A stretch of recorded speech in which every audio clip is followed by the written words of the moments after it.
So I had an interesting situation happen. I have a day job. It's turning into a night job, actually. I'm probably going to be driving a car now as an armed security guard. I work at banks now during the day. I'm going to be working at banks at night, driving around doing different things. And there's different calls that happen, but working on my crime victims advocacy project. So I went through paralegal training about 11 years ago, and I've done different ministry activities. So we're involving Christian counseling as well as Christians who have psychology training doing counseling for people who have been rescued from human trafficking, and then also advocacy, paralegal research and writing for attorneys and for amicus briefs. And it's part of the security industry, paying attention to the red flags of sex trafficking. And it happens to be slightly involved in banking. We're supposed to see stuff that happens at ATMs. It's mainly budget hotels. So, um, I was just doing my day job. I get my paycheck. Uh, I work on my nonprofit. I'm working on an MBA. Might start some counseling training, but we're getting rolling. We're doing a canned food drive so we can give all this food to sex trafficking victims' families, because usually, if it's a younger person, the family has some hardship about it. Um, so it's taking me a little bit of time to get going. We're working with a few different churches, Lutheran Church Missouri Synod churches here in San Diego, via the Lutheran Mission Society San Diego. It's really great. It's going well. But I still have my day job, so until I get it going a little more thoroughly, I'll have maybe stories like this. I was at the back door of this bank, and I heard this guy. He was like on the phone with somebody. He's like, "Yeah, come pick me up over at the bank. They're after me." I was like, "What?" I like look over. I'm like, "Man, this isn't my job quite." Except for he's now on the property right here. He walks into the little back overhang of the bank and sits down on the bench. Some other guy came up on a bicycle and like sat 90 degrees away from me, like his back right to me, and the guy was on the bench right here looking at me. The guy was looking that way, and they start arguing about some debt. He's like, "Fool, let's handle this, fool." Like it was like that type of thing, like some type of neighborhood drug debt or something. I don't know. I don't know. But this other guy came walking up, and then they kept all three of them were arguing, and then the one guy walked up, started punching, and the guy hit the ground and he kicked the guy twice. And I'm like standing right there with a 40 caliber pistol on my hip. Okay, I didn't say anything. I just was like, kind of made sideways eye contact with them and kept looking inside.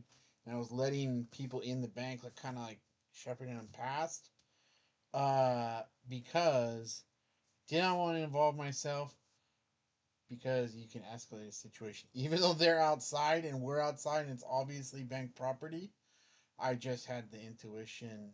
I think I had proper intuition. This guy got punched twice, and then I pulled him in. I didn't pull him in physically. I opened up and I go, "Get in here." Just walk through the bank, and I locked the door, and the other guys walked the other way. He got himself punched a couple times. Probably he took some lumps for some way he's been, like, he probably needs to stop partying and the party's over, type of thing. Um, they weren't like exceptionally greasy, grimy type of guys. I mean, they look, you know, like they're drinking and smoking and whatnot. They weren't homeless, but it was like you can go that direction from right where those guys were. They're like county jail level, which isn't really saying any one particular thing, but so the guy went through and then went all the way through the bank. The other guys went the other direction. I stayed in. He kept letting people in from the inside. We're supposed to like not get involved in people's other stuff, but like when someone's outside, it's like it's kind of weird. It's sort of the opposite of how it normally is. People get irate in the bank, so we're not supposed to like escalate them. So I had to call our central security number, and they said everybody. I basically felt this. I called to let them know so they could look at the security tape that we didn't need a police report because there was like no teeth. Like if you've never seen someone get hit and like kicked while they're on the ground, sometimes there'll be like teeth that fly out. Uh, Nothing like that happened. There was no blood.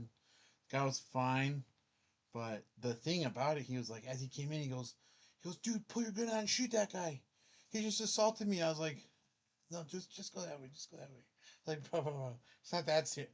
I didn't say that. I was like, you just got punched, but uh, I do hope that like his life goes on an upward trajectory from right there, because this isn't the lowest bottom on the planet. Depending on how much money he owes those guys, maybe it's only $40 or something. But you never know. You know, people keep rolling in on and on and on, and they have worse and worse situations. Um, Same thing goes for the other guys. Like you get too mad and like you can punch someone, they can hit the ground and they can die from hitting their head on the ground. That stuff happens, you know, and it's depending on what prosecutors ferret out, investigators ferret out that has been going on. Like it can go from like second degree to like felony murder, because it's like two people trying to collect a drug debt, depending on like what type of interactions people have had. It's a conspiracy, you know. But like, yeah, this is this very tiny thing. Uh, probably could end in AA, Narcotics Anonymous, potentially county jail, rehab. Those are the good endings. Church, church is another good ending. Church is a very good ending. I recommend it for everybody. There's a lot of Christian abuse and alcohol abuse. Counselors, very helpful. So, yeah, that was my day today. It was interesting. I haven't seen anything like that quite happen. I've seen a lot of different things with like homeless people freaking out and yelling. Like one guy wanted me to walk with him to the bus station once and like explain to the bus driver that he had to let him on. It's like, bro, you might need a lawyer at some point, but I can't be like your impromptu negotiator with the bus driver because you can't figure out how to buy a bus pass. Like he was like really high on something. I was listening to him and I didn't realize he was high until all of a sudden I was like, I got this panic real quick. I was like, I ducked back behind a tree kind of. I didn't duck back like all weird. I just kind of like went sideways and like talked with him like this. Most of my body was on the other side of the tree because what he was saying was like completely illogical. He's like, can you go in there and get a manager, and you and the manager can go and tell the bus driver that they have to let me take the bus? Like, no, you should get on the bus right there. Just go on, just go.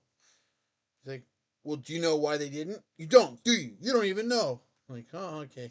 I guess I look approachable enough. I think if I had sunglasses, I'd be less approachable looking, but they don't let us wear them, so I don't know. Graveyard shift. I hope I don't run into a lot of irrationality.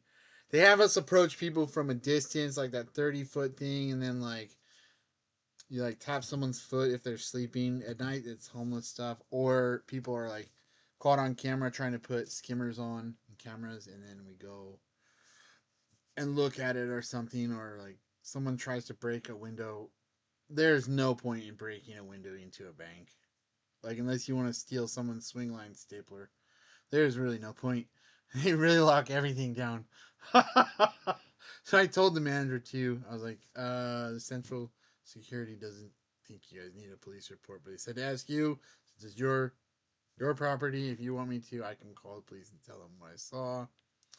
But there's no injury, no one was bleeding. It just was some neighborhood argument. So okay, that's fine. That was it. So that was my big event, probably for the week. I don't know. I don't remember the last event because these things are like really out of different left fields, like what people yell about. So Graveyard shift should be interesting this year. Maybe be one more year of this, and we'll get our whole church project off the ground. Alrighty.